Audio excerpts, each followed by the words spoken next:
Collective, so it is Sunday the 9th. I just did a all-week spread, and now we're going to go ahead and look at today's energy in general. Now, starting off with the overall energy, what we got was, Gibo. And Gibo in the reverse, looks the same both ways. Okay. Gibo in the reverse basically represents problems with the roots of an emotional nature of some type. So again, we're speaking about the overall energy of what the karmics themselves are dealing with right now. You can't think in terms of the way that you would respond to a similar situation, because for the most part you have already evolved to a point where you wouldn't have created these types of situations in your life, at least currently. So to understand what they're going through, they're looking at things, in a very unbalanced way. They're not seeing it for what it is. They're feeling like they're the victim.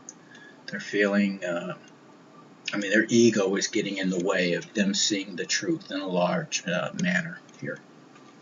And we're seeing that reflected again in today's reading to some degree as well.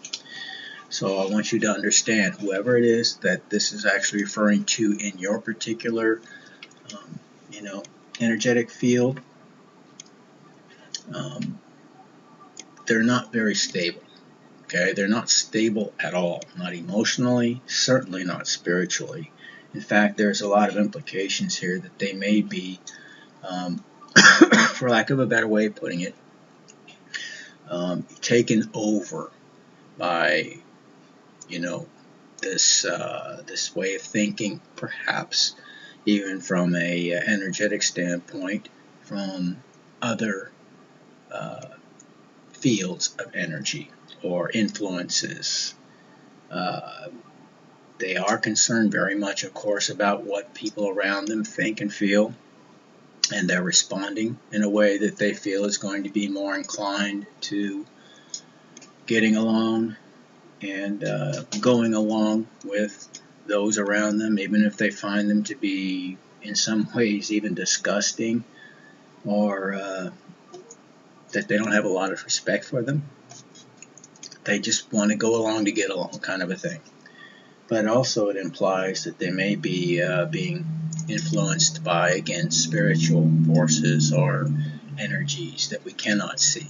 Okay, whether you believe in that or not is up to you, of course, but it does imply that there are other forces involved in what's going on in their life until they choose to overcome it themselves. And unfortunately, all we can do is lend our prayers, give them whatever energetic support you feel is appropriate, but be cautioned. You can take upon you much of their karma if you try to do too much. And karma is not always a bad thing.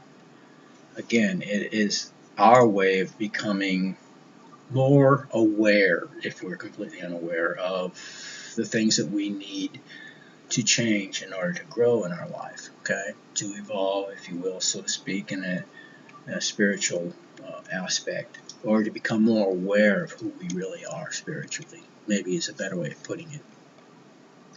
Now, as far as evolving spiritually goes, I use that terminology loosely because of what it could imply to some people versus the reality of what I'm trying to say. Excuse me.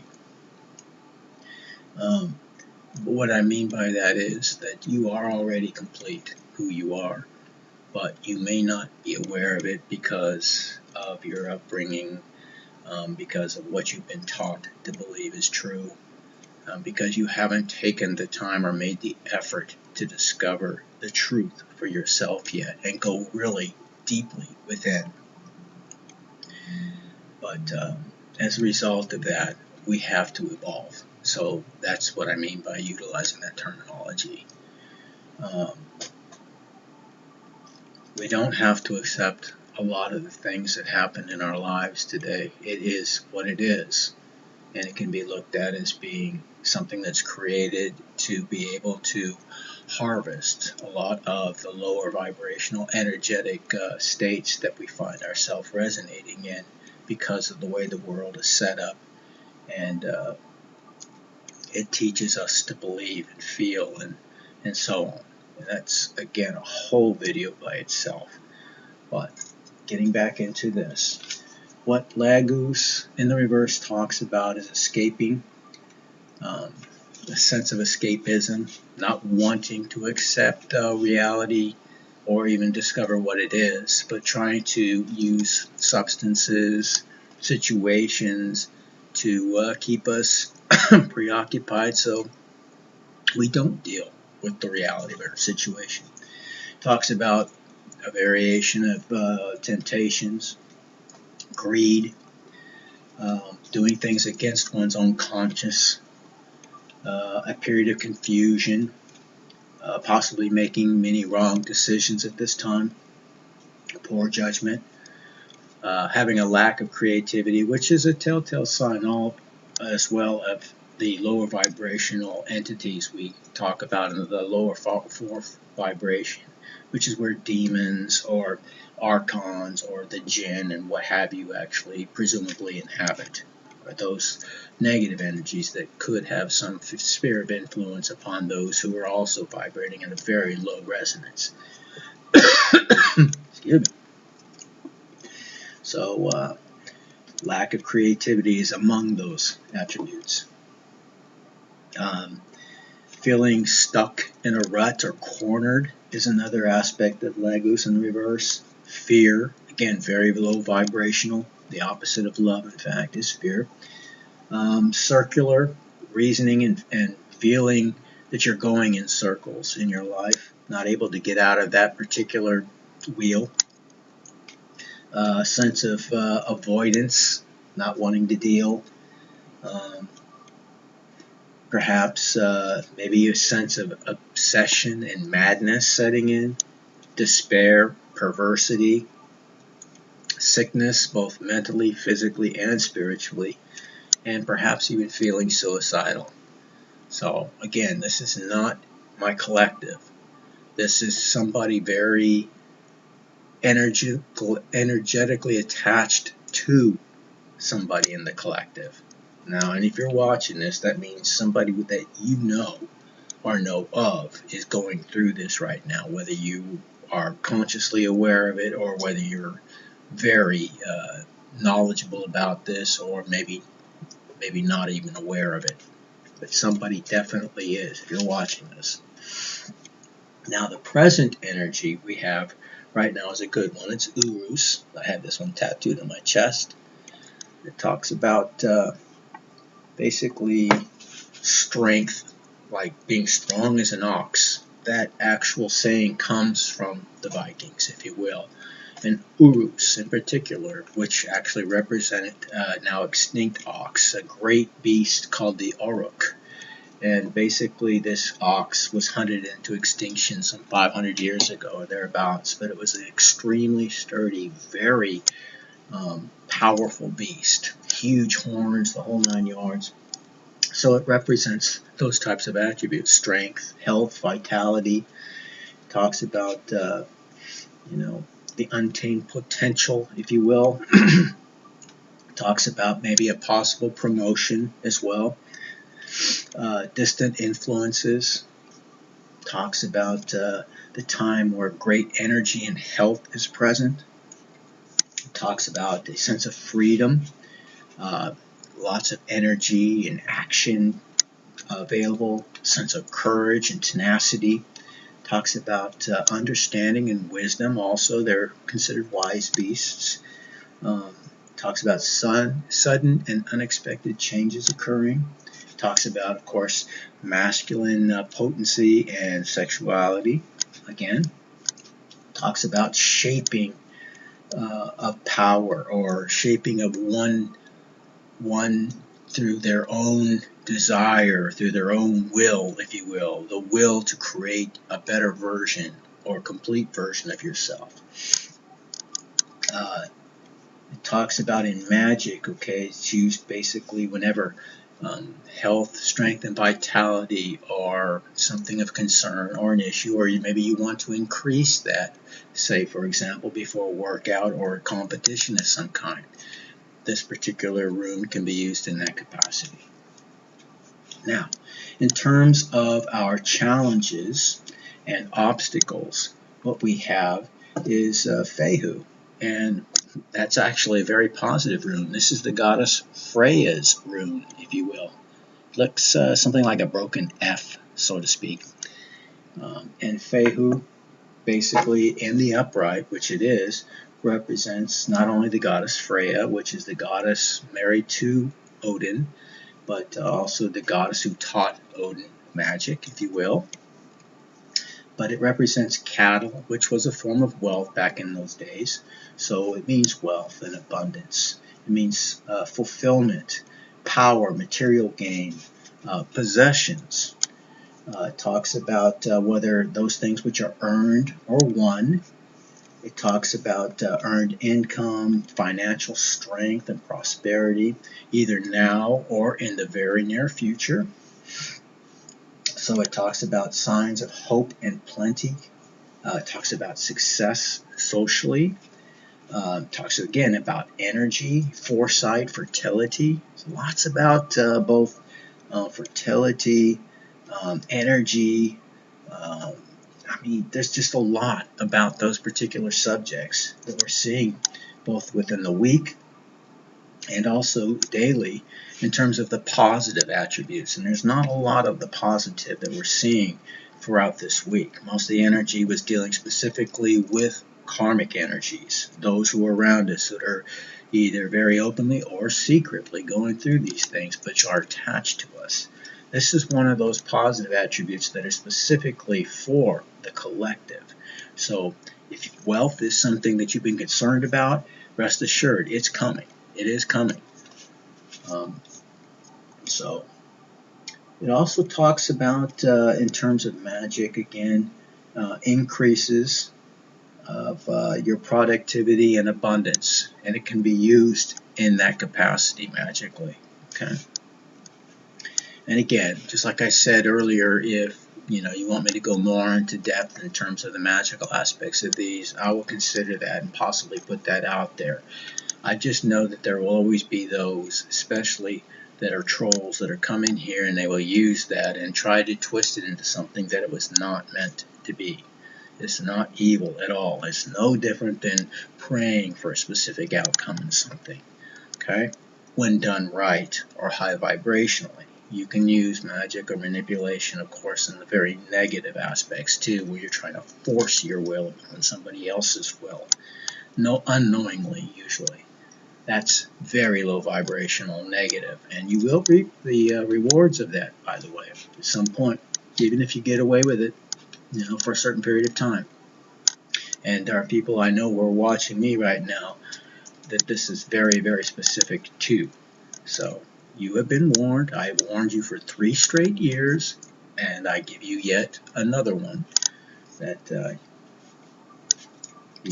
you're probably already experiencing karma. So you're wondering why this is. Just look in the mirror. There's your answer.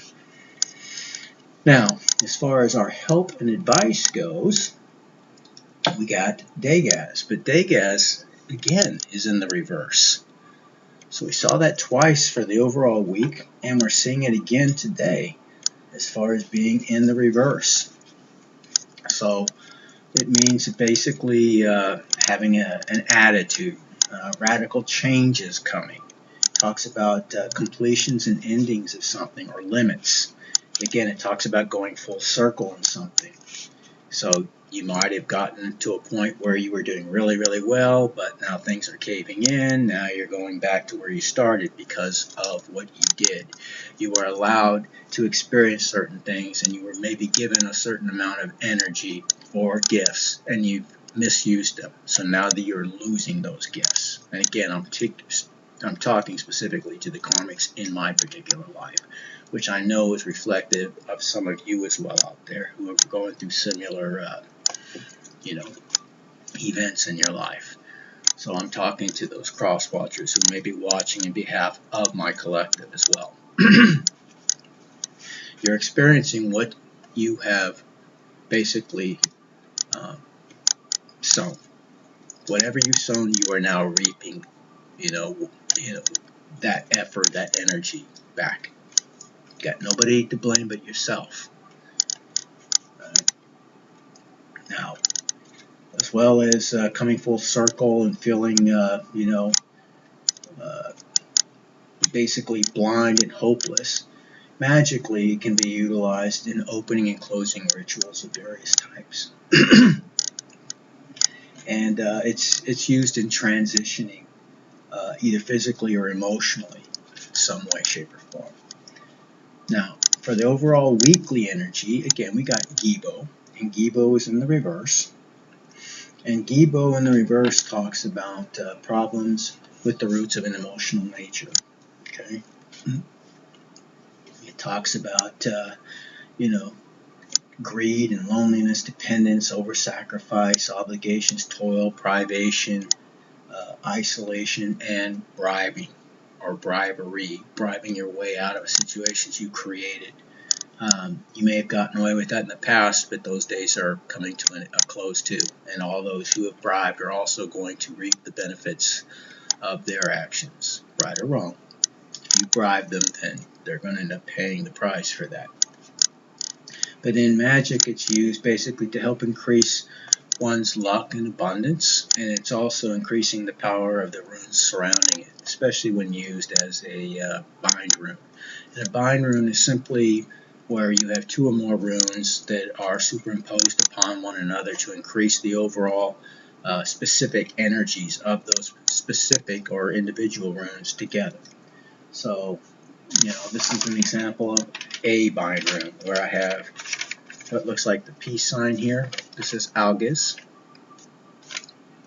Okay, one that Winston Churchill made famous back in World War II, superimposed upon the rune Othala.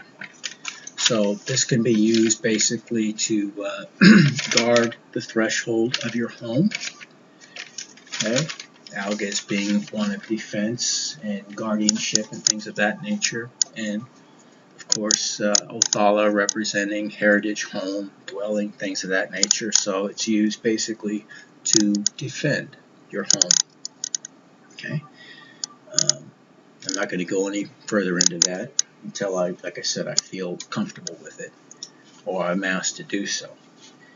Now, in terms of our future, what we actually got was Laguz, but this time Laguz, for the first time, is in the upright. Okay, so our future, and again, remember, Laguz stands for the divine feminine, so to speak. So the feminine qualities of nurturing and all of that, of course, but also talks about the intuitive aspect of it. Like a mother and her child, they have this intuitive link together.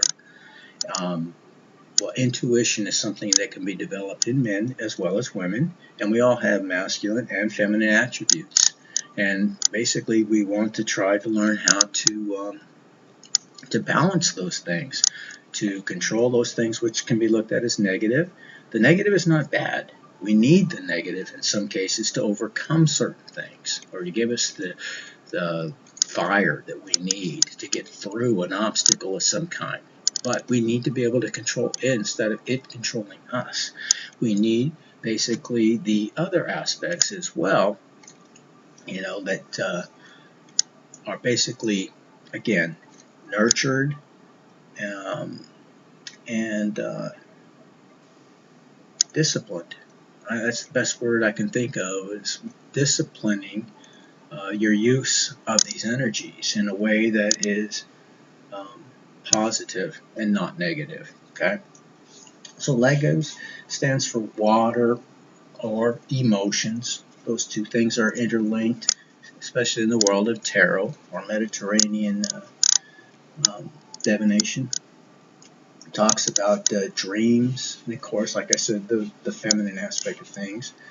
Intuition talks about the sea, rivers, lakes, streams, anything water related from a physical sense or from the emotional sense of what water represents. talks about a fertility source, healing power of renewal, life energy and organic growth. Talks about your imagination and psychic abilities. It talks about your fantasies, mysteries, the unknown. It talks about those things which are hidden. It even talks about the underworld in general.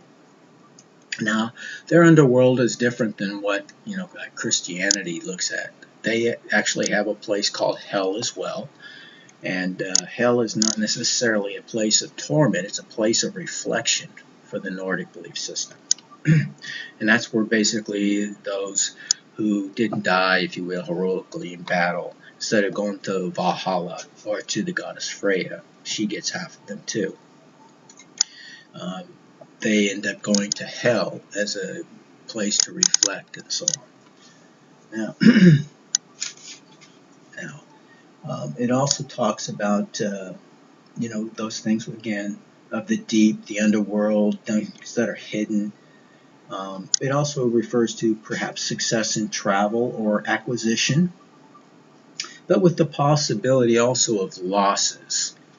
So I know a lot of these meanings sometimes don't seem to have a connection or seem to be loosely connected at best. But that's because we're looking at the lore, the poems that go along with it. We're looking at the mythologies that are surrounding these individual 24 of the Elder Futhark, or the original 24 runes, and trying to distinguish their actual use and meaning. And they were used magically before they were incorporated as a series of letters and a alphabet, so to speak. Magically, again, it's used to help further or increase your intuitive and extrasensory abilities. Okay, and again, these are all things that we can develop. And if you want more on that, let me know. I've been intuitive the majority of my life before I even knew what any of that meant. And I was,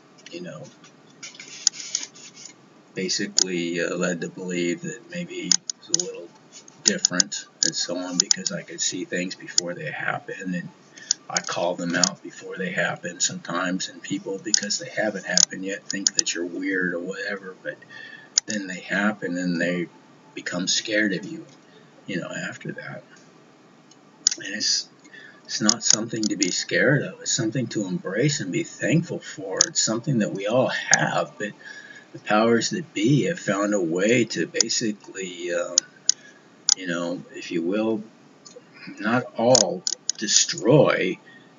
outright destroy that ability, but they certainly have hindered our ability as a collective to be able to do these things, And they've done it chemically, they've done it psychologically, spiritually, magically. They're doing it in many, many different ways. So it takes a concerted effort today to really foster these abilities and to use them in a way that I believe that they were designed for us to use.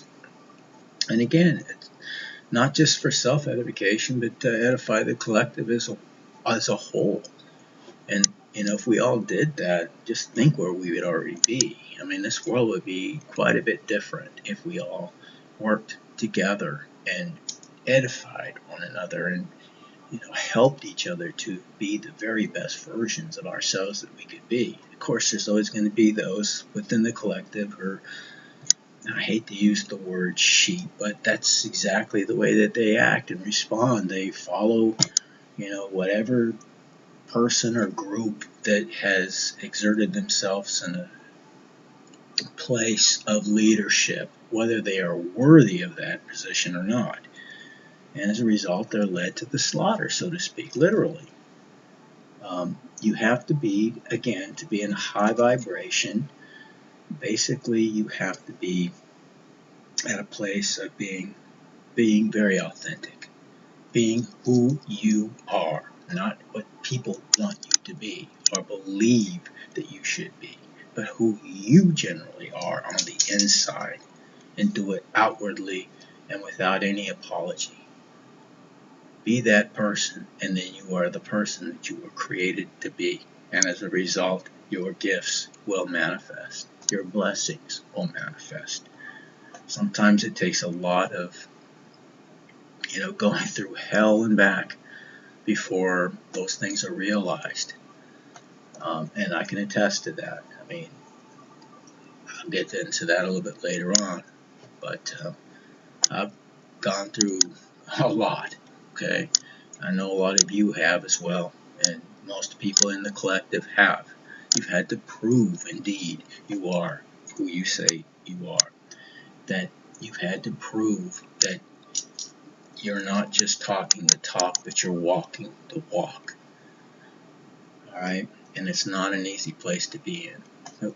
We see that an example of every holy person in every faith that we can see. They've literally gone through their time in the wilderness, so to speak, for lack of a better way of putting it right now. Alright, so that's the overall energy for today. We have both the karmic energy and also the energy for the collective, which means that you do have abundance coming your way. You are to be aware that somebody or some bodies in your energetic sphere of influence are looking for a way back in. That hasn't changed yet. And they're really going through it. Even though they may put their mask on, their mask is crumbling, and you're going to start to see it, if not already seeing it. That's what this is telling us as well. It's also telling us that your abilities, your gifts, are being made manifest to you, and you have access to increasing these things on your own. And I hope to develop more of a dialogue with some of you out there so that we can talk about these things and actually increase and edify one another in regards to this. I'm always learning, constantly. Okay, so we have both the negative energies of the collective, or I should say of the karmics within the sphere of influence of the collective, and we have the positive that the collective can be experiencing very soon. Alright, so that concludes Sunday's reading for today, both for the week and for the day. Okay, take care, God bless, and I'll see you guys again tomorrow.